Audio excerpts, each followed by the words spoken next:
Bene data bakundwa b'umwami Yesu Kristo, mwese abakurikira izi nyigisho tubahaye ikaze mu biganiro bya Saveur Divine.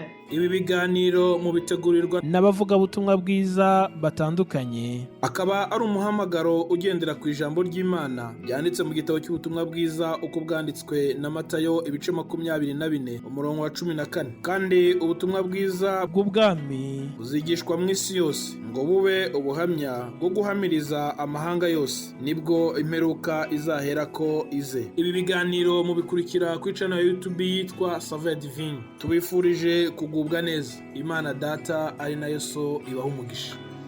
Ndabasuhuje mwese abanteze amatwi muri uyu mwanya mwiza w'ijambo ry'Imana. Imana iduhana umugisha. Amazina yanjye nitwa Musabyimana Florien. Tugiye kuganira ijambo ry'Imana rivuga ngo ni ngerembo ry'intama. Ni ijambo Kristo yavuze dusoma mu butumwa bwiza uko bwanditswe na Yohana ibice 10 umurongo wa 7. Reka tuhasome mu izina rya Yesu. Aravuga ngo nuko Yesu arongera arababwira ati, nukuri ndababwira yuko ari ngerembo ry'intama. Iyo uvuze ngo nuko Yesu arongera arababwira, byavugaga ko hari ibindi yababwiye mbere, akomeza kubigisha, ariko agera naho ababwira ati reka nongere mbabwire n'ibanga, ni ngerembo ry'intama. Reka mbwire abanyumva banteze amatwi yuko irari ibanga. Kumenya Yesu nk'irembo, kumenya Yesu nk'inzira, ni ibanga, ntabwo ari ikintu abantu bose bazi. Nubwo mbisomye nkabisoma nkabirangurura cyane n'ijwi, ariko ntabwo abantu bose ariko bumva ijwi. Ijwi ryumvwa n'umuntu wagiriwe ubuntu n'Imana. Tugiye kuganira rero ku irembo, uburyo irembo rikora, uburyo irembo riteye. Icyambere, irembo ni ikintu kiri ahantu hagaragara. Abantu bubatse inzu barabizi, cyangwa se abazibona n'abazituyemo. Irembo riba ahantu imbere, kandi hari ibiranga irembo. Icyambere, irembo rigirirwa isuku, irembo riratunganywa.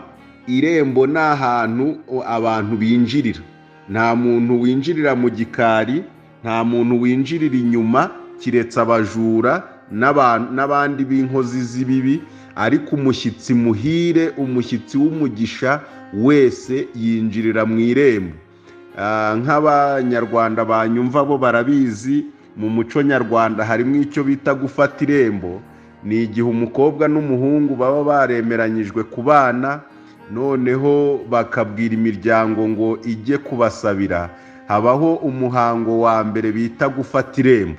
Gufata irembo ni ikimenyetso cyo kugarira, bakahashyira ikimenyetso ku buryo umuntu wese uzaza aje wenda kurambagiza umugeni muri urwo rugo azabona ikimenyetso akavuga ati umugeni wa hano yarakowe. Umugeni urimo imbere hariya mu nzu yarafashwe dushakira ahandi. Ndagira ngo mbabwire ngo irembo ni ikimenyetso cy'uko hari umukwe n'umugeni. Irembo ni ikimenyetso cy'uko aho hantu hakirwa abantu cyangwa se hanyura abantu. Yesu rero arababwira ngo ndababwira yuko ari ngerembo ry'intama.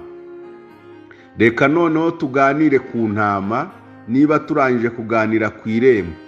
Intama ni itungo murarizi, ariko rifite ibimenyetso biriranga. Icyambere, intama ica bugufi, iratuza. Icya kabiri, ntabwo itinyuka kureba hejuru.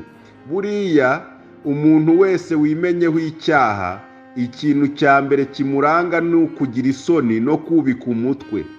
Akwibuka umutwe, akagira isoni, akumva ababajwe, aciwe intege n'ibyaha bye, aciye bugufi. Intama ica bugufi, ndetse yewe niyo bagiye kuyibaga bayijyana itavuga. ica bugufi kugera ku kigero bayikubita rwose ikiruka idatatse kubera ko iri kujya aho bayijyanye. Yesu rero mu bintu yakoze, usomye Bibiliya usanga igihe cyose atugereranya nk'intama. Intama zanjye ndazizi, zumva ijwi ryanjye, muri intama zanjye, nanjye ndi umwungeri. Intama irangwa n'ubwo bwitonzi, irangwa no guca bugufi, irangwa no kwimenya. Niyo mpamvu muzayibona igenda yubitse umutwe, iriyizi, izi ko nta mbaraga igira, izi ko idakunzwe cyane, ariko yaratoranijwe. Rero Yesu avuga ngo ni ingerembo ry'intama, ni itangazo yari ari kubwira intama. Intama ni abantu bamwemeye bose, abemeye bose bakizera izina rye. Kristo yabahaye ubushobozi bwo kwitwa abana b'Imana. Abo rero ntibabyawe ku bushake bw'umuntu, ahubwo babyawe n'Imana. Nibyo Yohana yavuze, aravuga ngo bakundwa, ubu turi abana b'Imana, ariko uko tuzasa ntikurerekanwa. Ariko icyo tuzi ni uko Kristo niyerekanwa tuzasa nawe. Intama rero Yesu yavugaga ni abamwemeye, ni abana bumviye ijambo, bumva ijwi rya Kristo, ngo hanyuma ngo niwe rembo. Bivuga iki rero? Intama ntiguma hanze, irinjira. Kandi iyo imaze kwinjira hari ikimenyetso. Indaya Rahabu ihisha abatasi yabasabye ikimenyetso. Arababwira ati, nubwo mumbwiye ko muzaturindana n'umuryango ubwo muzaba muteye igihugu, mumpe ikimenyetso ko njyewe n'ab'inzu yanjye mutazatugirira nabi. Bamusigira agatambaro gatukura, baramubwira batuzakamanike ku idirishya. Ikimenyetso rero gisigara ku irembo, ariko intama iba yinjiye mw'imbere mu nzu.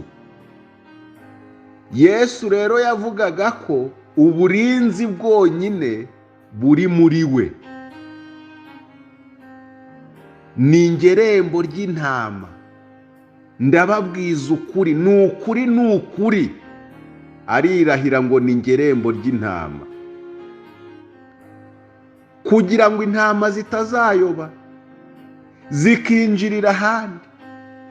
Hari amarembo menshi abantu binjiriramo, ariko irembo ry'intama ni Kristo. Intama rero yinjiriye ahandi, iri jambo kwari ukugira ngo, cyangwa se iri banga ryamenewe intama, kugira ngo intama zirebe aho zinjiriye. Iyinjiriye muri Kristo yose irebe niba ifite ikimenyetso, ubundi iturize mu buzima ibayemo, iturize mu bukene, iturize mu nzara, iturize mu kubabazwa, iturize mu migisha, iturizwe mu mashuri menshi, iturizwe mu kubura amashuri, iturizwe mu iterambere, iturizwe mu bitagenda no mu bigenda. Ituze kuko yamenye irembo irimo. Abari muri Kristo Yesu nta teka bazacirwaho.